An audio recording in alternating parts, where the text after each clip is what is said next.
संतों का काम इस समाज में आके बुराइयां दूर करना होता है। संत किसी के धर्म मजहब में दखल नहीं देते, बल्कि वो तो सिखाते हैं कि अपने अपने धर्म में रहते हुए अपने अपने धर्म को मान लो।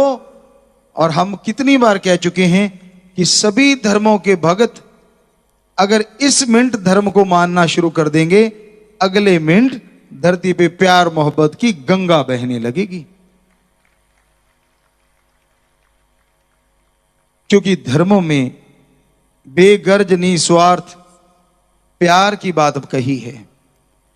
फजूल की बहस ना करो, किसी को गलत ना बोलो, किसी की निंदा ना करो, किसी का निरादर ना करो, सबका सत्कार करो, सबकी इज्जत करो, नशे ना करो, मांसाहार को त्याग दो, क्योंकि इससे निर्दयता आती है। आदमी के अंदर रहम नाम की चीज चली जाती है, दया नाम की चीज चली जाती है। तो ऐसी भक्ति की बातें हमारे संत पीर फकीरों ने बताई, और वही बात दाता रहबर ने बहुत सारे भजनों के द्वारा कही कि कभी किसी का बुरा ना सोचो, कभी किसी का दिल ना दुखाओ। दिल ना किसी का दुखाना भाई, दिल ना किसी का दुखाना, हर दिल में प्रभु का ठिकाना भाई, हर दिल में प्रभु का ठिकाना। कि कभी किसी का दिल ना दुखाओ। हां, बचनों पे पक्के रहना जरूरी है। उसके बाद किसी को टोंट ना कसो, किसी का बुरा ना तकाओ, किसी को बुरा कहो ना। क्योंकि जब आप दूसरों का दिल दुखाते हैं तो भगवान की प्राप्ति की सोच भी नहीं सकते, क्योंकि हर दिल में वो रहता है। कण कण में, जर्रे जर्रे में प्रभु मौजूद है। तो आप, अगर आपका मूड खराब है, अगर आप सही नहीं हैं सोच में, या आपको कोई टेंशन है, कोई परेशानी है, तो आप उस परेशानी को, उस टेंशन को सिमरन के द्वारा, भक्ति इबादत के द्वारा दूर करें, ना कि किसी पे चिल्ला के, किसी को बुरा कह के। कई बार होता है घर में कोई परेशानी आ जाती है, कोई मुश्किलें होती हैं, आप घर में कहने की बजाय बाहर समाज में जाके वो बात कहते हैं, गलत बोलते हैं, तो एक तरह से आप प्रभु की औलाद का दिल दुखाते हैं। हमने कितनी बार आपसे बोला है ये चीज, बेप्रवाह जी भी फरमाया करते, हर बॉडी में उन्होंने बोला कि पहले तोलो और फिर बोलो। बोलने से पहले थोड़ा ब्रेक लिया करो। तुनक मिजाजी अच्छी नहीं होती कि आपको कोई बात कही गई और झट से आपने उस पर रिएक्ट कर दिया, खास करके गुस्से वाला या कड़वा किसी को बोल दिया। यह गलत बात। आपको कोई किसी के बारे में गलत कहता है, किसी के बारे में गलत बोलता है, या आपके पास आके कोई किसी की चुगली करता है कि फलां आदमी आपके बारे में बहुत बुरा कहता है, फलां आदमी आपको गालियां देता है, तो आप उसी समय राशन पानी लेके उस पर चढ़ो मत, बल्कि विराम दो। एक दिन कम से कम आप उससे बात ना करो। एक दिन में आपका गुस्सा वैसे ही 50% तो चला ही जाएगा। और फिर जब जाके पूछोगे प्यार से कि क्या भाई मुझे ऐसा बोला आपने, तो यकीन मानो जो उसने बताया होगा उससे 5-10% ही बोला होगा, उसने 100% उसको पॉलिश करके या मसाला लगा के आप तक पहुंचाया। तो आप समझ जाएंगे कि वो आदमी आपको लड़ाना चाहता है। तो फिर उसकी बात पे जल्दी से यकीन आप ना करें, क्योंकि ऐसे उस्ताद समाज में बहुत हैं जो लड़ाने का काम करते हैं। आमतौर पे जोड़ने वाले कम हैं, तोड़ने वाले ज्यादा हैं। जोड़ने वाले वो लोग हैं जिनके मां बाप के अच्छे संस्कार हैं, या हमारे संत पीर पैगंबर गुरु महापुरुषों के वचनों पे जो अमल करते हैं। भक्त जन हैं वो तो जरूर जोड़ने का काम कर सकते हैं कि हां भाई लड़ो नहीं, आपस में मिलके रहो। वरना आज के दौर में लोग तोड़ने का काम ज्यादा करते हैं, एक दूसरे को लड़ाना। चार भाई इकट्ठे रहते उनको अलग अलग करने की स्कीमें बनाना। तो परम पिता शास्त्र नाम जी दाता रहबर ने अपने भक्तों को यही सिखाया, साईं मस्ताना जी दाता रहबर ने यही सिखाया। जब 1948 में सच्चा सौदा बनाया गया तो बताते हैं सेवादार कि वहां पे सांप निकले, बिच्छू निकले। भक्तजन आए, कहने लगे साईं जी ये कहां पे आपने अड्डा लगा लिया? कहने लगे क्यों? कहने लगे यहां तो कोबरे निकल रहे हैं, बिच्छू निकल रहे हैं। तो बेपरवाह दाता रहबर शाह मस्ताना जी महाराज ने बोला कि भाई घर इनका है, हम तो इनके घर पे कब्जा कर रहे हैं, एक तरह से धरती इनकी है, तो हम तो यहां आश्रम बना रहे हैं, तो ये यूं ही निकलते रहेंगे। लेकिन आप डरो मत, हाथ जोड़ के धन धन सतगुरु तेरे आसरा बोल दिया करो, ये अपने बिल में अपने घर में वापिस चला जाए करेंगे। आप इनको छेड़ना मत, ये आपको कुछ नहीं कहेंगे, अगर छेड़ोगे तो फिर गड़बड़ है भाई। तो तब से लेके आज तक कोबरे निकलते हैं वहां आम तौर पे, और साथ संगत उसको हाथ जोड़ के नारा लगा देती है। कई बार साथ संगत में आ जाते हैं तो कुछ सेवादार ट्रेंड हैं, वो पकड़ते हैं, 20 लीटर की बोतल में डालते और उन्हें जंगल में छोड़ आते हैं। उनका नुकसान करना यानी जीव हत्या 100% मना है आश्रम में। तो इस तरह से ये शिक्षा साईं मस्ताना जी महाराज ने दी, परम पिता शास्त्र नाम जी दाता रहबर ने हमें समझाई। तो आज भी उसी शिक्षा पे 100% अमल किया जाता है। आदमी का दिमाग कभी विचार शून्य नहीं होता, पर दुख की बात यह है कि आज के दौर में आदमी के दिमाग में बुरी चीजें ज्यादा चलती हैं।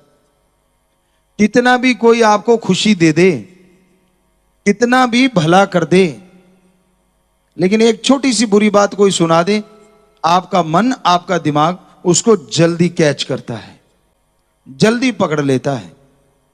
जबकि अच्छाई को, भलाई को बड़ा जल्दी आदमी भुला देता है। आप परम पिता परमात्मा से 100 वस्तुएं मांगते हैं और हमने देखा है भगवान ने दे दी 99 दे दी, पर वो शुक्राना करता 5-7 चीजों के लिए।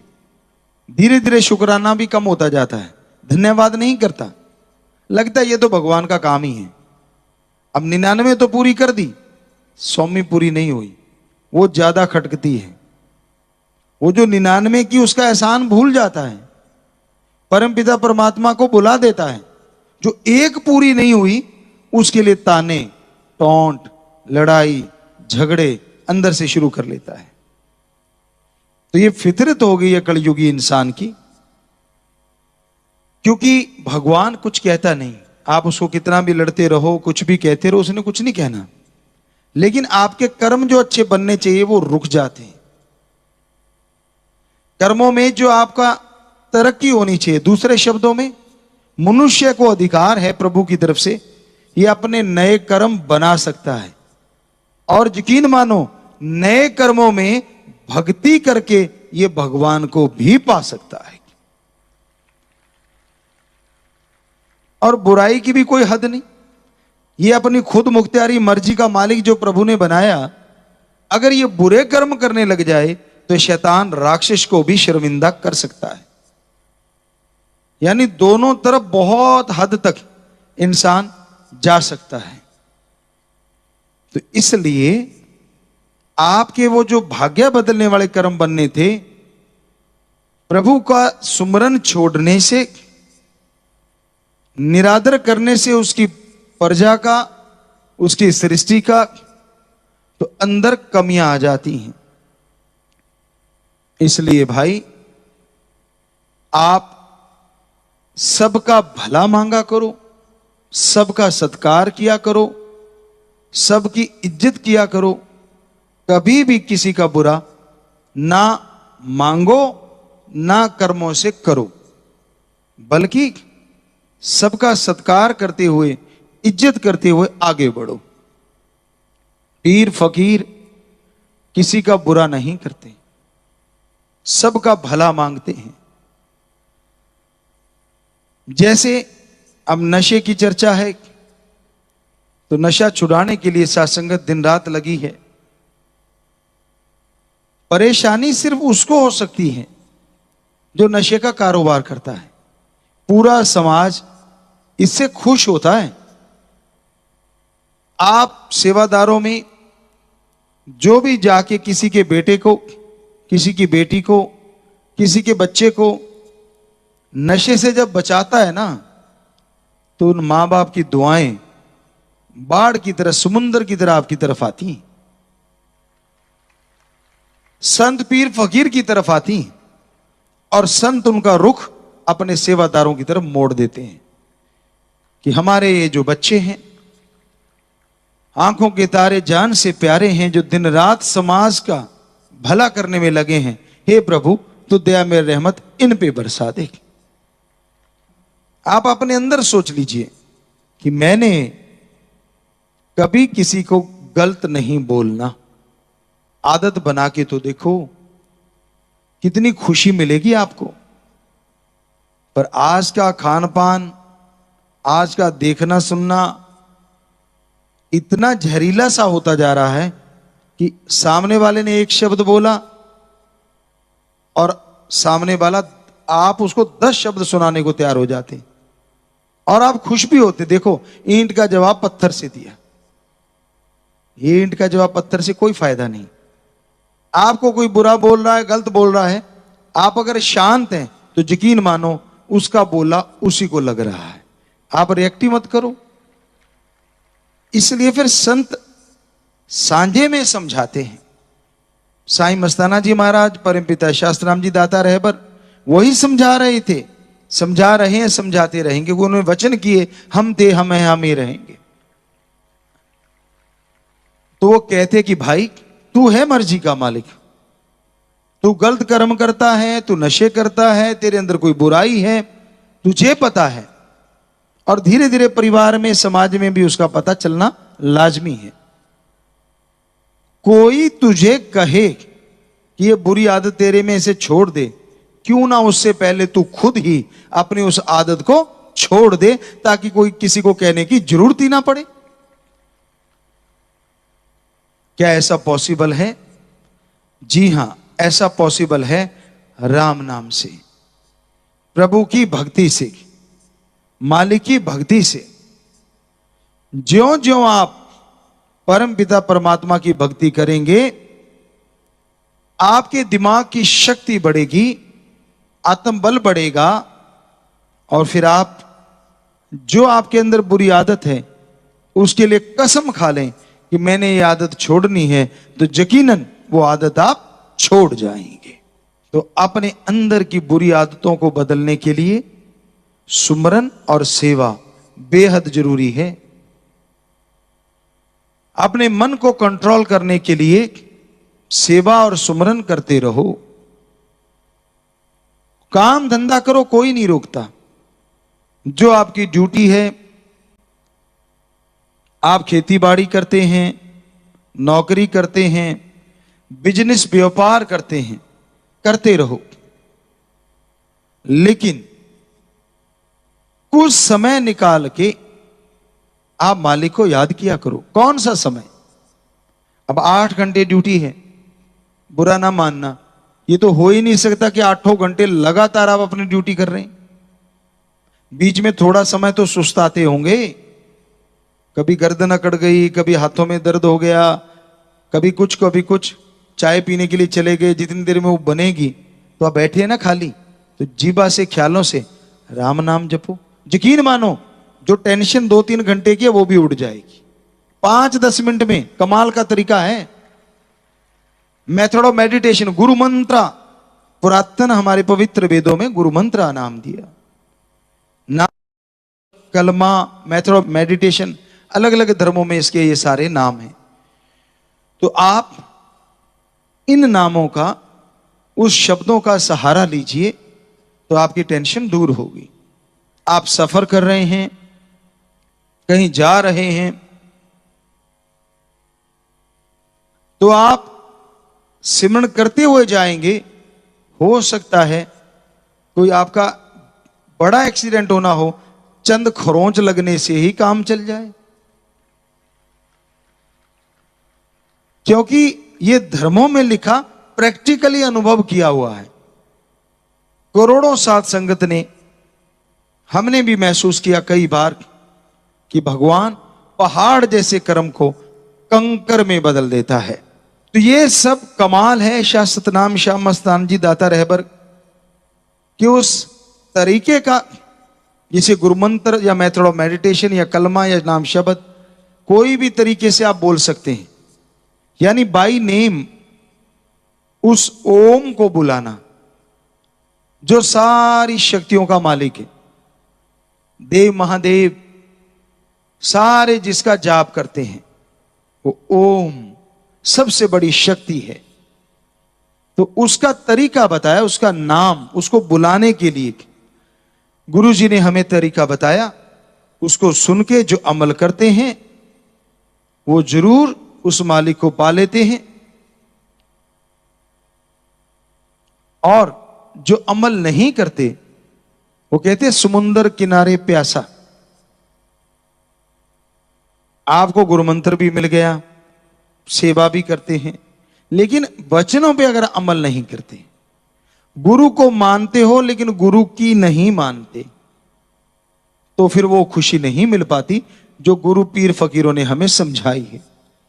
गुरु को मानो लेकिन गुरु की भी मानो, तो ही तमाम खुशियां आपकी झोलियों में आती।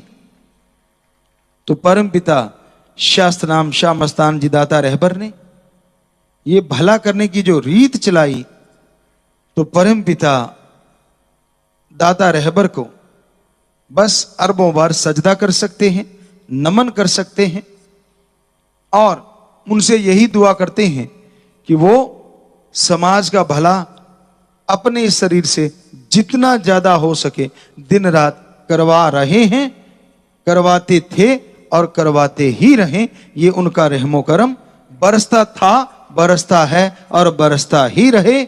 उनके औलाद आज जो करोड़ों में पहुंच गई है, पहले खुशियां लेती थी, अब समुंदर ले रही है, और समुद्रों के समुद्र खुशियों के वो लेती ही रहे।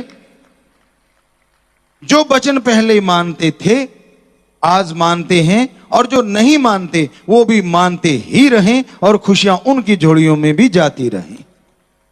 सत्संग सुनने आते हो, बना बनाया सुमरन भी ले जाते हो, पर वो बना बनाया बरकरार तब तक रहता है जब तक वचनों पे अमल कमाते हो। संतों ने वचनों में कहा कि वचनों पे अमल करना है, कहता जी सत्संग सुन लिया, सुमरण का फल तो मिल गया, और जाके वचनों की धज्जियां उड़ा दी। मिला था जैसे इस कान से सुना इधर से निकल गया, वैसे अंदर आया और फुर बाहर चला गया। तो अमल करना भी जरूरी है। बना बनाया सुमरन मिलता है सेवादारों को, जो सेवा करते हैं, किसी की बुराइयां छुड़वाते हैं, उनको दुआएं मिलती हैं। सत्संग सुनते हैं, उनको और सीखने को बहुत कुछ मिलता है, पर बात अमल करने की है। तो सतगुरु से ये दुआ करते हैं मुर्शिदे कामिल से, तो आप ये पूरा ध्यान रखा करें कि पीर फकीर सिर्फ एक ही होता है। जो मुरीद हैं, हम सिर्फ बात उनको कह रहे हैं, सच्चे सौदे के जो मुरीद हैं, शिष्य हैं, कि आप अपने गुरु संत पीर फकीर पे यकीन रखा करें। कोई क्या कहता है, कोई क्या बोल देता है, उसके बारे में चर्चा ना किया करें। किसी के कहने से अगर आप सोचते कि यार मैं तो राम नाम छोड़ रहा हूं, अरे भाई कैसी आशिकी है आपकी। आपने यारी लगाई ओम हरि अल्लाह राम से और तोड़ रहे हो एक आम आदमी के कहने से। कैसी यारी है आपकी, कैसी दोस्ती है, कैसी आशिकी है। ये सूफी है, और सूफियत में इश्क सिर्फ एक से किया जाता है, सच्चा इश्क, और वो एक होता है ओम, और उसका कोई संत पीर फकीर गुरु। और सभी धर्मों में इसकी शिक्षा है। अपने अपने धर्म में रहते हुए, अपने अपने पीर पैगंबर संत महापुरुष को मानते हुए उनकी बात पे अमल करो। और ये जो मुरीद सच्चे सौदे के हैं, शिष्य हैं, तो इनके लिए तो परम पिता जी ने साफ ही कहा। साईं मस्ताना जी महाराज ने एक बार बोला था अपने मुरीदों को, अपने शिष्यों को, कि भाई कोई सोने का मस्ताना भी बन के आ जाए तो इस मस्ताने की सुनना, उसकी मत सुनने लग जाना। इससे बड़ी बात और कोई हो ही नहीं सकती कि कोई रूप भी वैसा धारण कर ले तो आपको पता चलता है। सो ये हकीकत है, साईं मस्ताना जी महाराज ने बताई, परम पिता शास्त्राम जी दाता रहबर ने समझाई। तो गुरु पीर फकीर कभी किसी का बुरा करने की प्रेरणा नहीं देते, वो हमेशा सच के राह पे चलने की प्रेरणा देते हैं। और सच का राह कठिन बड़ा है, इतिहास गवाह है, धर्म गवाह हैं। आज भी हमारे सारे धर्म, पाक पवित्र वेद, सभी धर्मों के पवित्र ग्रंथ, महापुरुषों की पवित्र वाणी सच थी, सच है और सच ही रहेगी। दुनिया में हर चीज बदल सकती है, विज्ञान बदल सकती है, वैज्ञानिक बदल सकते हैं, इतिहास बदल सकता है, इतिहासकार बदल सकते हैं, पर यकीन मानो हमारे संत पीर पैगंबर गुरु महापुरुषों ने जो बोला, ना वो बदला था, ना बदला है, और ना कभी बदलेगा।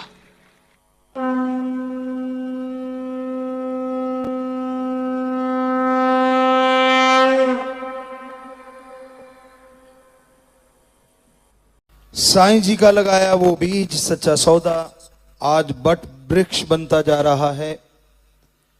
पूरी दुनिया में राम नाम लोग गाने लगे हैं, नशा छोड़ने, बुराइयां छोड़ने और अपनी टूटी तार फिर से परमपिता परमात्मा से जोड़ने सच्चे सौदे में लोग आते हैं। और मालिक से यही दुआ है कि उनकी वो तार फिर से जुड़ जाए और उनको वो दातार फिर से मिल जाए। तो बात करते हैं साईं जी दाता रहबर के रहमो करम की। घोर कलयुग है और उनके वचन इस जलते बलते भट्ट में, इस घोर कलयुग में ऐसे काम करते हैं जैसे तपती हुई रेगिस्तान की धरती पे पहले रिमझिम बरसात होने लग जाए, उसमें से फिर एक बड़ी खुशबू सी उठने लगती है, बड़ी सौंधी सौंधी खुशबू, बड़ी मीठी मीठी खुशबू आने लगती है, क्योंकि बालू रेत अपने आप में बड़ा साफ होता है। एक तरह की एक खुम्बी होती है मशरूम, वो सिर्फ और सिर्फ उन्हीं जगहों पे खिलती है यहाँ कोई गंदगी ना हो, कुछ भी ना हो। और हमने चेक करवाया था कि इसमें क्या है, तो सबसे ज्यादा उसमें मिनरल्स और विटामिन्स होते हैं बहुत सारे, और वो पैदा ही ऐसी होती है, उसका कोई बीज नहीं होता। पटन खुम्ब वगैरह उससे बनाई है, कोशिश की गई है, वो एक अलग चीज है। लेकिन वो जो नेचुरल उगती है वो ऊपर से बिल्कुल यूं अंडाकार होती है और उसकी टहनी जो नीचे जो डंठल होता है वो लंबा होता है। और उसका टेस्ट बनाने वाले के ऊपर निर्भर करता है क्या गजब का होता है। और वो होती हमेशा टीले हैं उसके ऐसी नीची जगह पे, यहाँ पानी आता हो बरसातों के मौसम में। तो आपने देखा होगा जो कभी सज्जन गए हो तो राजस्थान के रोड पे कई बच्चे उसकी माला बना के खड़े होते कि ले लो। तो हम जब राजस्थान में सत्संग करने जाते थे तो वो कहीं मिल जाते तो वो लिया करते थे कि भाई ये तो जरूर ले लेना। सो कुदरत ने क्या क्या बना रखा और साईं जी ने भी ऐसी जगह ही चुनी।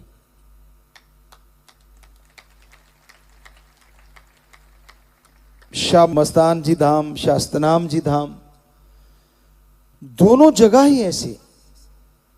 साईं जी ने जब वहां शाह मस्तान जी धाम बनाया, आज बना दिया कल ढा दिया, फिर बना दिया फिर ढा दिया। अब साथ संगत को लगा कर सेवा करिए, बड़ा किसने कह दिया जी बहुत ज्यादा सुंदर, अच्छा सुंदर है ढा दो। अब समझना ये करें तो क्या करें, अगली बार कहा जी ठीक बना है, अच्छा ठीक ठाक ही बना है ढा दो। आखिर में सेवादार ने कहा साईं जी हमें ये बताओ, हम सुंदर भी नहीं कह सकते ठीक भी नहीं कह सकते, क्या कहें। कहते बरी ऐसा कुछ नहीं पुत्र, कोई ऐसी बात नहीं है। ये तो जब मकान ढाते हैं ना तो ईंटें अपनी जो है ना वो बच्चे देती है। और आप कोई बड़े से बड़ा साइंटिस्ट ले आओ, अक्ल वाला या आलम फाजिल कह लें उसे दूसरी भाषा में, क्या एक 12 बाई 12 का कमरा बना हुआ है उसे ढा दिया गया, अगली बार बनाया तो 2 बन गए, 2 को ढाया तो 4 बन गए, ईंटें आई किधर से। तो साईं जी के वचन ज्यों के त्यों आज तक है और हमेशा रहेंगे। तो कहते थे पुत्र ये सच्चे सौदे की तो ईंटें भी बच्चे देती हैं। तो ये हकीकत है, ये वास्तविकता है। तो और भी चीजें बहुत ऐसी हैं, बहुत से उदाहरण हैं। दाता रहबर ने जो परोपकार किए, परमपिता शास्त्रनाम जी महाराज को गुरगद्दी पे बिठाया, वो भी अपने आप में एक ऐसा महान, और उन्हीं की जुबान के अनुसार कि जिसे आप ढूंढते फिरते हो उसे हम आपके सामने ले आए। और वो ऐसे सामने आए, वचन ही कर दिए हम थे हमें हम ही रहेंगे, जाएंगे नहीं, बात ही खत्म। पर आंख बनानी पड़ती है। कई बार होता है ना मोतिया है घट में सूझे नहीं, तुलसी जी ने एक बार कहा था है घट में सूझे नहीं, लाण तैसी जिंद तुलसी इस संसार को भयो मोतिया बिंद। कि भाई अंदर रहता है फिर भी नजर नहीं आता तो मोतिया बिंद। आजकल तो शायद लेजर से होने लग गई हैं या नई नई टेक्निक आ गई हैं, पर आपको पता दिसंबर में ऑपरेशन होते हैं तो वो एक छिलका सा आ जाता है बिल्कुल स्टार, जो आंखों के बीच में हमारी निगाह का केंद्र है, तो उसमें फिर वो धुंधला दिखने लगता है, उसको निकाल देते हैं साफ दिखने लग जाता है। अगर आपने रूहानियत के किसी फकीर के नज़ारे लूटने हों, खुशियां लेनी हो, ओम परमपिता परमात्मा को मिलना हो, तो आप को मोतियाबिंद का ऑपरेशन करवाना पड़ेगा। काम वासना, क्रोध, लोभ, मोह, अहंकार, मन, माया, गम, दुख, दर्द, चिंता, टेंशन, परेशानियां, यानी ये 5-7 तो मेन पेड़ हैं, आगे इनकी ये टहनियां हैं। तो इन्हीं में ही आप उलझे पड़े हैं। गुरुमंत्र ले लिया, संचित कर्म जो पड़े हैं उसको खत्म करने का तरीका मिल गया, और इस जन्म में गुरुमंत्र से पहले जो कर्म कर बैठे जाने अनजाने में, जब गुरु मुआफी दिलवाता है तो मालिक उसी समय इस जन्म के उन कर्मों को तो काट देता है। रही बात संचित कर्म, वो लाखों जोनियां हैं, 84 लाख, तो उनके जो जुड़े कर्म एक एक भी करे तो 84 लाख बनते हैं। अच्छे हैं तो खुशी मिलनी है, लेकिन अगर सुमरण करो तो बुरे कटेंगे और अच्छे और अच्छे बन जाएंगे। सतगुरु वो बेपरवाह साईं मस्ताना जी दाता ने क्या गजब का ये डेरा बनाया है, क्या गजब का वो गुरु मंत्र, मेथड ऑफ मेडिटेशन, चाहे आदिकाल से चला हो, पर उसको कितने छोटे रूप में लेके आए। अगर आपको कहें कि आप 2 क्विंटल दूध ले लो और सारे का फायदा लेना है, तो आप नहीं ले पाते, क्योंकि 2 दिन में, गर्मी में तो 1 दिन में खट्टा हो जाएगा। लेकिन उसको छोटे रूप में ले आओ, उसको बिलो, मक्खन निकालो, सालों साल आप उसका फायदा लेते रहेंगे, 1 बूंद भी खराब नहीं होगी। तो वो उन्होंने तो ऐसा घी बना दिया जिसको ज्यादा खाना भी नहीं पड़ता। अब तो एक ही शब्द है, 5 वाले बल्कि ये सोचते हैं यार पहले ले बैठे। नहीं, घबराओ नहीं, आपकी जुबान पे वो चढ़ा हुआ है तो उसका भी फल ऐसा ही है, फल सेम है, चाहे वो 5 है, चाहे वो 3 है, और चाहे अब 1 है। तो ये उन्हीं का रहमो कर्म है, हमारा इसमें कुछ नहीं। ये शरीर ही उनका है, आत्मा अंदर उनकी है, सब कुछ उनका है, काम वो कर रहे हैं। तो उस साईं श्याम मस्ताना जी दाता रहबर, सीधी सादी आवाज और सादी भाषा, वेशभूषा।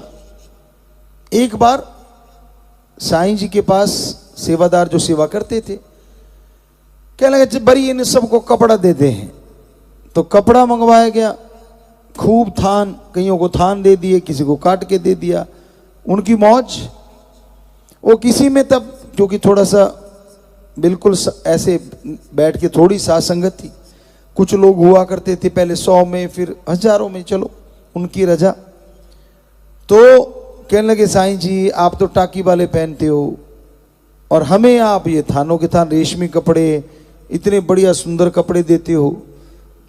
तो साईं जी ने फरमाया बरी इस बॉडी ने नहीं देखना और आपने नहीं देखना, लेकिन एक दिन ऐसा आ जाएगा कि हम कपड़े बदल बदल के पहनेंगे, और वो अगली बात आप जानते हो, ना ही कहें तो अच्छा है कि काल की लिद निकालेंगे, बोलना ही पड़ेगा, साईं जी के वचन है। सो वो आपने देख ही लिया है, फिर भी कई मन मत है, ये क्यों चला दिया, वो क्यों कर दिया। अरे खसम जो कहेगा वो ही करेगी ना, ये शरीर तो जैसे वो चलाएगा आपके कहने से थोड़ी चलेगा, ये चलाने वाला वो है, उसकी मर्जी चलती है।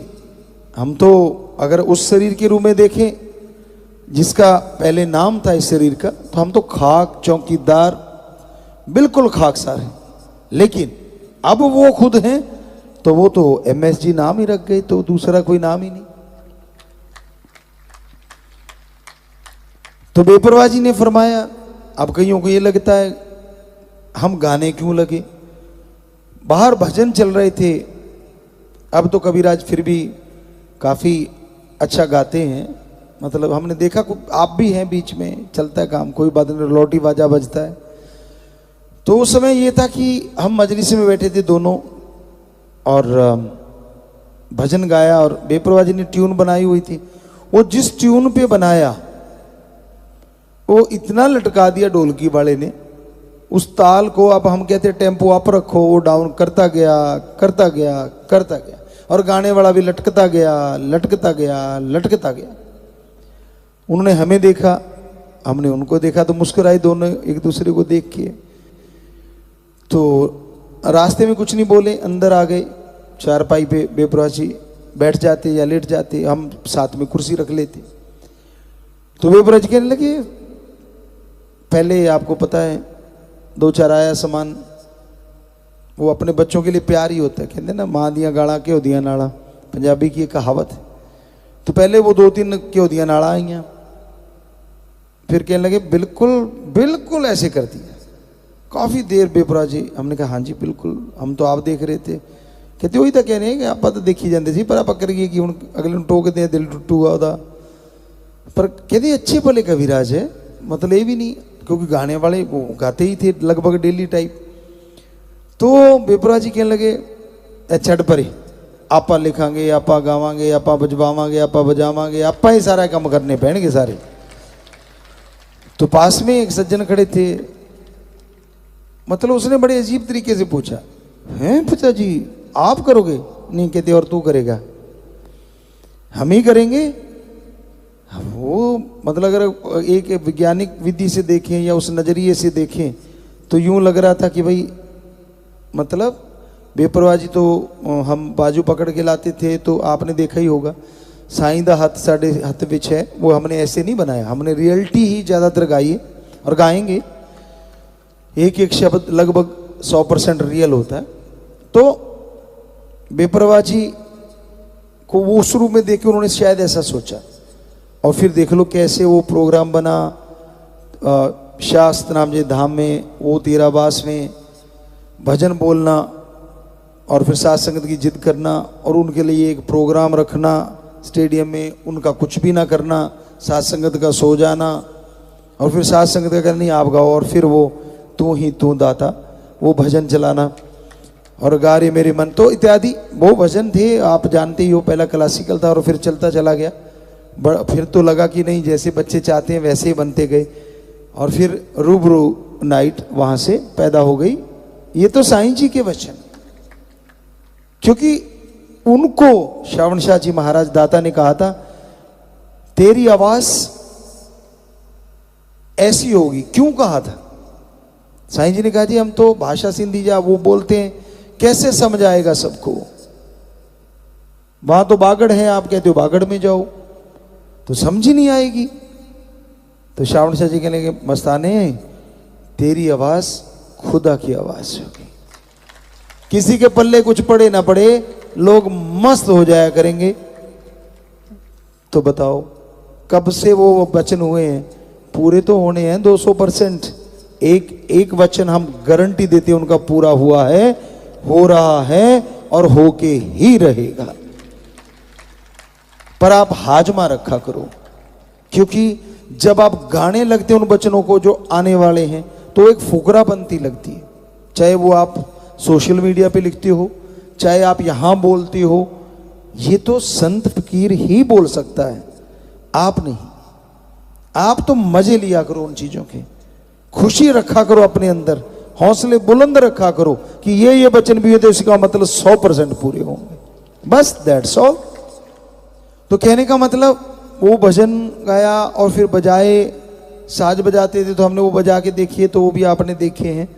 हालांकि हमने उसको परमानेंट नहीं बजाते, और फिर वो वाले साज तो मुंह से बजा लेते हैं, तो फिर ये दुनियावी की जरूरत क्या। बहुत सारे बजा लेते हैं। बेपुरा जी ने आपने देखा, रूबरू नाइट में देखा है। तो हम गाएंगे, हम बजाएंगे, हम लिखेंगे, हम बजवाएंगे। तो हमारे बच्चे भी और बहुत बढ़िया बजाते हैं, बहुत ही सुंदर बजाते हैं। तो साईं दाता का ये कमाल, शाह मस्ताना जी दाता का, और फिर बेमिसाल कमाल उनको लेके आना जिनको दुनिया ढूंढती है, शास्त्र नाम जी दाता रहबर। फिर कमाल बेमिसाल ये वचन फरमा देना हम थे हम ही रहेंगे, ये आज तक कभी पॉसिबल ही नहीं हुआ। और फिर उसका नमूना भी दिखा दिया। जैसे आपको बताया कि इस बॉडी जब पहले थी एज ए शिष्य, एज ए सेवादार, एज ए साथ संगत, तो हमारा ब्लड ग्रुप ओ पॉजिटिव था। लाइसेंस हमारा 84 में ड्राइविंग लाइसेंस बना था, और उस समय ब्लड लिया करते थे, और उसमें जो ग्रुप था वो ओ पॉजिटिव है। और अब परमपिता जी का जो गुरु रूप में थे तब उनका वो नेगेटिव था, और आज हमारा भी ओ नेगेटिव है। तो हमारा और किसका कहें, हमने भजनों में बहुत जगह लिखा है खुद ही करे सजदा और खुद ही कबूल करना पड़ता है। पहले ये था कि सजदा करते थे हजूर कबूल कर लेते थे, अब उन्होंने वचन ही ऐसे कर दी, करें क्या, सजदा भी करना है और कबूल भी करना है। तो ये भी अजूबा ही है। पर ये तो वो कहते हैं ना प्रत्यक्ष को प्रमाण की जरूरत नहीं। सेम चीजें वो जो बेपरवाह जी ने वचन किए थे कि हम हैं हम हैं हम हैं हम हैं, तो वो वाली बिल्कुल प्रत्यक्ष हो गई। तो यही साईं जी ने वचन किए थे कि सोने का भी कोई बन के आए तो मत मान लेना कि ये गुरु के बराबर है। और आप जरा सी बात पे फिसल जाते हो, किसी ने चंद बातें मसाले लगा के सुना दी, वो ये बड़ा अच्छा, अरे भाई बंदा बंदा है। उस साईं परमपिता परमात्मा का जितना धन्यवाद करें साईं शाह मस्ताना जी दाता का उतना ही कम है।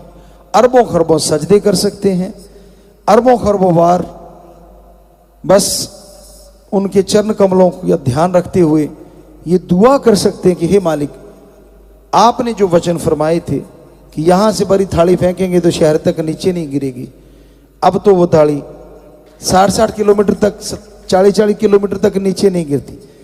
तो ये तेरा रहमो करम है। क्यों? क्योंकि इसके अंदर भी एक वचन है। परम पिता शास्त्रनाथ जी महाराज ने फरमाया, उस बॉडी में है साईं मस्ताना जी, क्योंकि वचन है, हम थे, हम हैं, हम ही रहेंगे। तो उन्होंने उस वचन को क्या बदला, मतलब अपग्रेड, जैसे आपके आता नहीं रहता फोनों में अपग्रेड कर लो, तो इधर भी तो अपग्रेड तो बहुत तेजी से चलता, आप बड़ा तो कभी कभार ही आता है, इधर तो हर घंटे, हर पल, हर सेकंड चलता ही रहता है।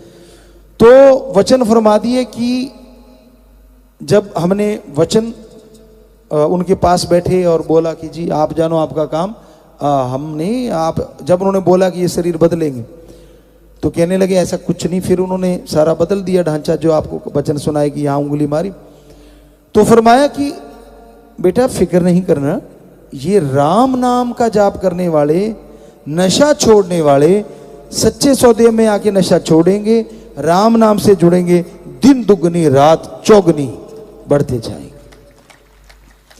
तो आज अगर 6.5 करोड़ आंकड़ा जो गिनती वाला है, बिना गिनती वाला तो आपने कभी सोच भी नहीं सकते, तो वो दिन दुगनी रात चौगनी उसी दिन से लगा लो आप, जिस दिन से इस बॉडी में उन्होंने प्रवेश किया है, तो वो ऐसा ही चल रहा है और चलता ही रहना है। और दुनिया में नशा कितना बढ़ रहा है, कितना बुरा हाल है, हर जगह मारो मार हुई पड़ी है। नशे से बच्चे ओवरडोज की वजह से मर रहे हैं, पता नहीं चलता, अच्छे भले तंदुरुस्त जाते हैं, नशा लिया और कह देती ओवरडोज होगी, अब पता नहीं उसमें क्या